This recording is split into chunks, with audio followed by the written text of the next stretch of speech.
আমার এই পাখিগুলোকে কেমন লাগছে। আমার পাখিগুলো কিন্তু বাচ্চা দিয়েছে। আমি আপনাদেরকে আরেক সময় বাচ্চাগুলোকে দেখাবো। এই যে দেখেন, এটার ভিতরে এই যে মা পাখিটা কিন্তু বসে আছে, দেখছেন? মা পাখিটা বসে আছে এবং কত সুন্দর করে করে ডাকে, দেখছেন? ও মাই গড, অনেক সুন্দর কিন্তু, দেখতে পাচ্ছেন? সেরকম করে কিন্তু পাখিগুলোকে আমি পালন করি। আর পাখিকে খেলার জন্য কত সুন্দর দোলনা বানিয়ে দিয়ে রাখছি। সত্যি অসাধারণ পাখির দৃশ্যগুলো দেখলে আমার খুব ভালো লাগে। কিচিরমিচির আওয়াজগুলো ঘর থেকে শুনতে অনেক ভালো লাগে। আপনাদের কার কার এই পাখি পালনে পছন্দ এবং পাখি পালন করতে ভালোবাসেন অবশ্যই কমেন্টে লিখে জানাবেন।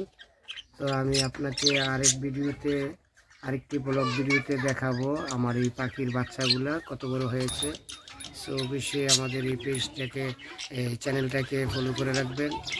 দেখা হবে অন্য একটা ভিডিওতে। ততক্ষণ ভালো থাকেন, সুস্থ থাকেন, আল্লাহ হাফিজ।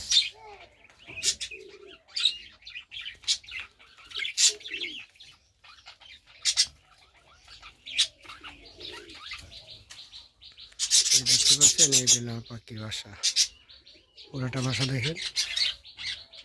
এটা হলো পাখির বাসাটা, ঠিক আছে? ও মাই গড।